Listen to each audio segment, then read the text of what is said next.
तो कैसे हो आप सब लोग। आज हम आ गए एक बहुत इंपॉर्टेंट टॉपिक लेके, टेक्निकल एनालिसिस रियलिटी। तो इस टॉपिक को समझने के लिए अपन को 4 पॉइंट समझने पड़ेंगे, जो कि है reality of trend lines, breakout, candlestick patterns और सपोर्ट एंड रेजिस्टेंस। तो चलिए शुरू करते हैं। तो जब भी हम ट्रेडिंग के बारे में सीखना शुरू करते हैं तो हमें बहुत सारी चीज़ों के बारे में सीखने को मिलता है, जैसे कि candlestick patterns, support resistance, trend line etcetera. तो अपनी साइकोलॉजी ये होती है कि जब भी हैमर बने तो बाय कर लो, और प्राइस जब भी सपोर्ट पाए तो वापस बाय कर लो, और जब भी ट्रेंड लाइन को प्राइस ब्रेक करे तो भी अपन एक बाय की साइड ट्रेड लेते हैं। राइट। तो ये सब बेसिक चीज़ें हैं जो हम सीखते हैं स्टार्टिंग में, बट जब भी हम इन्हें रियल लाइफ में यूज़ करते हैं तो हम फेल हो जाते हैं और हम डीमोटिवेट हो जाते हैं। तो प्रॉब्लम कहाँ है? अगर मैं बताऊं तो प्रोबेबली दो प्रॉब्लम हो सकते हैं जिनकी वजह से आप ट्रे आप टेक्निकल एनालिसिस में फेल हो रहे हैं। सबसे पहली चीज़ कि अपन चीज़ों को ओवर थिंक कर देते हैं। राइट। और सेकंड थिंग, अपन चीज़ों को बहुत ज़्यादा, अपनी एक्सपेक्टेशन ज़्यादा अपन उम्मीद लगा के बैठते हैं। जैसे कि मैंने एक ट्रेड ली, उसमें मेरे को बहुत ज़्यादा प्रॉफिट ऑलरेडी मिल चुका है और मैं उसका और वेट करता हूँ कि मेरे को और प्रॉफिट मिलेगा।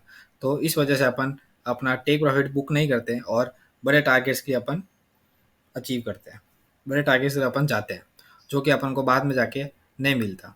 राइट। तो आइए अपन इसे एक एग्जाम्पल की वजह से समझते हैं। जैसे कि चलिए समझते हैं। जैसे कि ये एक रेजिस्टेंस एरिया है, ये एक सपोर्ट एरिया है। एक सेकेंड, ये एक सपोर्ट एरिया है। राइट। तो जब भी प्राइस यहाँ से एक सपोर्ट एरिया पे, मैं यहाँ पे एक रेजिस्टेंस एरिया टाइप करता हूँ जिससे आपको इशू नहीं होगा। ये रेजिस्टेंस एरिया है, resistance. Right. And this is the support area. Okay. तो जब भी अपन सोचते हैं कि प्राइस अपने सपोर्ट एरिया पे आएगी यहाँ पे, तो अपन एक बाय करेंगे, और रेजिस्टेंस एरिया पे आएगी तो अपन एक शॉर्ट पोजीशन प्लेस करेंगे। राइट। पर अगर प्राइस इस वाले एरिया में मैनिपुलेट करती है तो अपना एस एल बी होने के बहुत ज़्यादा चांसेस होते हैं। तो चलिए उसे भी समझते हैं। जैसा कि मैंने पिछली वीडियो में बताया था कि बड़े ट्रेडर्स और बड़े रिटेलर्स अपना प्रॉफिट कभी भी नहीं चाहेंगे, और हमेशा वो अपने प्रॉफिट के लिए ही देखेंगे, अपना प्रॉफिट वो कभी भी नहीं चाहेंगे। राइट। अपने जैसे छोटे ट्रेडर्स को वो स्टॉप लॉस देके ही उनका टारगेट अचीव होगा। तो ये सब नॉलेज हमें बुक्स में पढ़ने को मिलती है, बट रियलिटी में प्राइस ऊपर नीचे बहुत ज़्यादा फ्लक्चुएट करता है। तो उस वजह से अपन को बहुत ज़्यादा ट्रेडिंग में इशू होता है। मीन्स कि प्राइस यहाँ से कभी भी एक मोमेंटम में कभी भी ऐसे प्राइस नहीं चलेगी। प्राइस यहाँ से बहुत बार ऊपर नीचे होगी। ये थोड़ा उल्टा बन गया, ऐसा नहीं होता है। प्राइस कभी भी इस डायरेक्शन में ऐसे कभी ऊपर जाती जाती नहीं जाएगी। प्राइस को यहाँ पे एक ब्रेक लेना पड़ेगा, फिर प्राइस वापस ऊपर सपोर्ट ले लेके प्राइस ऊपर बढ़ेगा। राइट।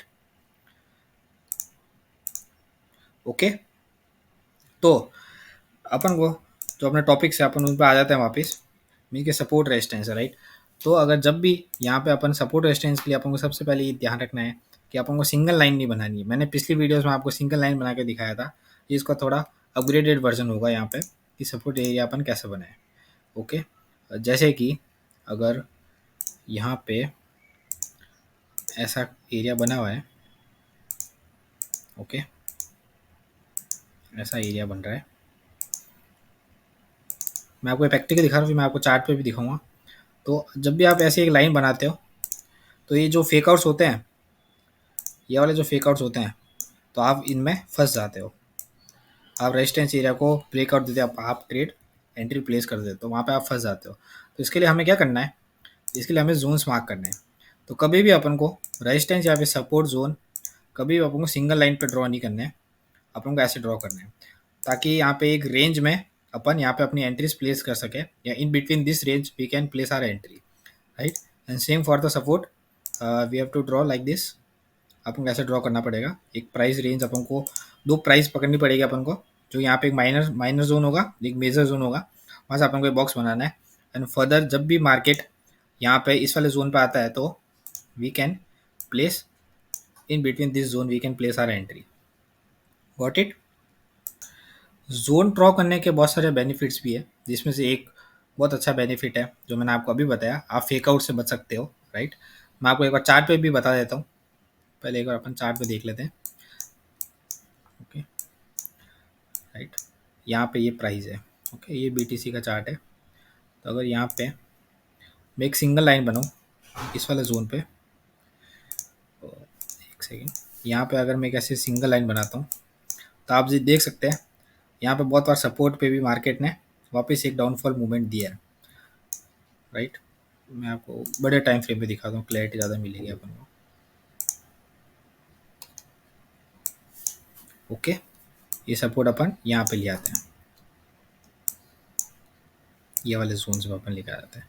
यहाँ पे एक ब्रेकआउट दिया मार्केट ने इस वाले जोन पे, और यहाँ से वापस मार्केट फॉल हो गया, राइट। उसके थोड़े टाइम बाद में वापस मार्केट यहाँ से ब्रेकआउट दिया, वापस यहाँ पे कैंडल क्लोज हुआ और वापस मार्केट ने एक डाउनफॉल कर दिया, जिससे अपना स्टॉप लॉस हो जाता है। तो इससे बचने के लिए अपन, मैं खाली आपको एक रेजिस्टेंस का बता रहा हूँ एग्जाम्पल, आप सपोर्ट का आप खुद देखना। We can draw it like this.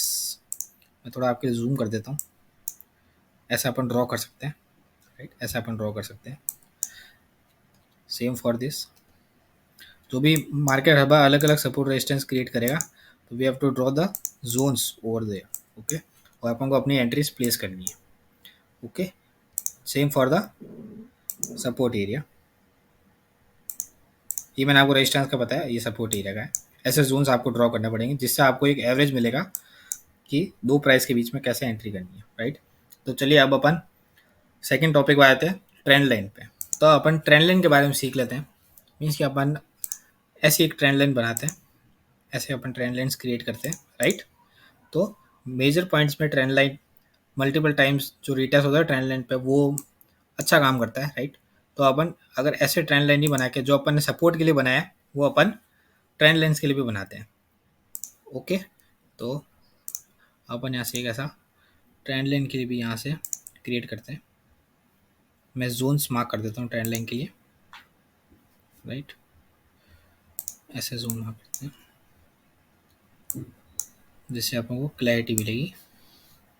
We can create it like this we can create. Okay, from here to here। Okay,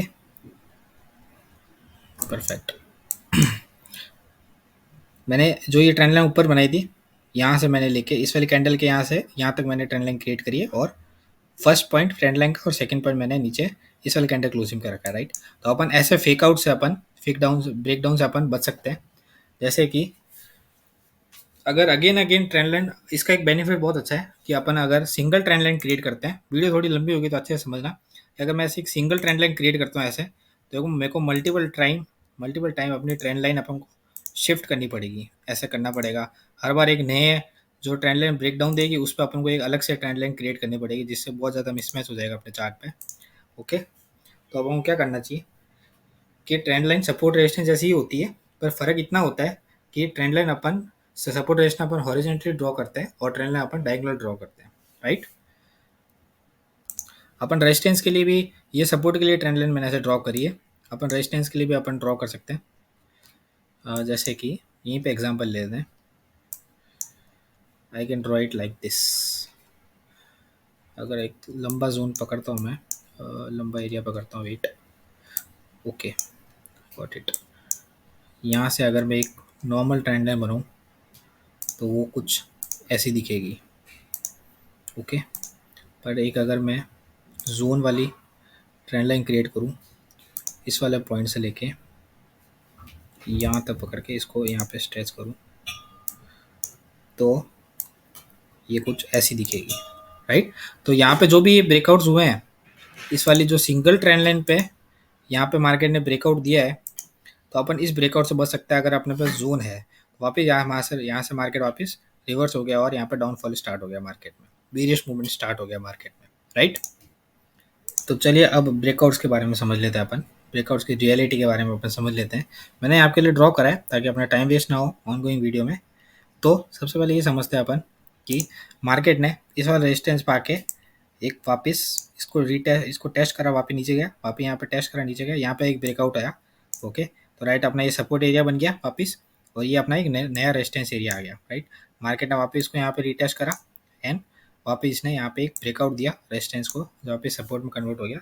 अब अपने साइकोलॉजी क्या होगी कि मार्केट ने अगर मल्टीपल यहाँ पे आके एक ब्रेकआउट मारा है, यहाँ पे हर बार सेकंड या थर्ड पॉइंट ब्रेकआउट मारा है, तो वापस यहाँ पे मार्केट एक ब्रेकआउट मारेगा। ओके, पर जबकि यहाँ पे एक ये फॉल्स ब्रेकआउट काउंट होता है। ओके, फॉल्स ब्रेकआउट होता है यहाँ पे, और मार्केट वापस थोड़े टाइम में यहाँ से रिवर्स कर जाता है। ओके, और अपना लॉस हो जाता है। ओके, तो यहाँ पे अपनी रियलिटी सामने आती है कि सारे सेटअप्स भी फेल हो सकते हैं, सपोर्ट रेजिस्टेंस फेल हो सकता है, कैंडलस्टिक पैटर्न फेल हो सकता है, आपकी जो भी एक स्ट्रेटेजी है वो भी फेल हो सकती है कुछ टाइम में मार्केट में। ज़रूरी नहीं आपको हर स्ट्रेटेजी में आपको हर बार प्रॉफिट होगा, राइट। तो ऐसी सिचुएशन में हमें क्या करना चाहिए, तो हमें अपने लॉसेस कट आउट करने चाहिए और ट्रेड से एग्जिट कर लेना चाहिए। सो अपन को स्टॉप लॉस यूज़ करना चाहिए, राइट। जैसे कि मैंने आपको प्रीवियस वीडियो में भी समझाया था कि what is the importance of stop loss. Okay, तो अब अपन अपना लास्ट टॉपिक पे डिस्कस कर लेते हैं, जो कि रियलिटी ऑफ कैंडलस्टिक्स, राइट। तो यूजुअली हमें क्या दिखाया जाता है मार्केट में कि अगर एक बॉटम पे अगर एक हैमर कैंडल क्रिएट हो रही है, तो वहाँ से अपन एक अपनी बाइंग पोजीशन सेट कर लेते हैं, राइट। और अगर यहाँ पे अपन को एक शूटिंग स्टार दिख रही है रेजिस्टेंस एरिया पे, तो वहाँ से अपन एक सेल करते हैं, राइट। ऐसा हमें दिखाया जाता है चार्ट पे। तो क्वेश्चन ये है कि सारे हैमर काम करते हैं या फिर सारे कैंडलस्टिक्स पैटर्न्स काम करते हैं, सारे कैंडल्स के पैटर्न्स काम करते हैं, और उसके बेस पे अपन ट्रेड ले सकते हैं। तो answer is no, because candlestick market में कैंडलस्टिक में कंटेक्स्ट मैटर करता है। जैसे कि हमें ट्रेंड आइडेंटिफाई करना पड़ता है, उसके बेस पे अपन कैंडलस्टिक पैटर्न फाइंड करते हैं, फिर अपनी एंट्री एग्जीक्यूट करते हैं। अपन को एरिया ऑफ वैल्यूज चाहिए होते हैं, मीन्स कि अपन को जो एरिया के जो वैल्यूज होती है वो अपन को मार्क करनी पड़ती है मार्केट में, like support resistance, demand and supply, MA, moving average को अपन को ध्यान रखना पड़ता है, और उनके बेसिस अपन को ट्रेड एग्जीक्यूट करनी पड़ती है, राइट। फिर एरिया और वैल्यू में हमें पोटेंशियल सिग्नल मिलता है, तो कैंडलस्टिक के फॉर्म में, तो हम एक अच्छी ट्रेड ले सकते हैं। तो क्वेश्चन ये है कि अपन को बेसिकली लॉस भी कैसे हो सकता है अगर अपन अपना सेटअप पूरा अच्छे तरह है तो इनके भी बहुत सारे रूल्स होते हैं, जो आपको मैंने मेरी पिछली वीडियो में कैंडलस्टिक पैटर्न में एक्सप्लेन करा था कि हमें कौन से कैंडलस्टिक पैटर्न्स कौन से ट्रेंड में यूज़ करनी चाहिए, तो आप जाके देख सकते हो, राइट।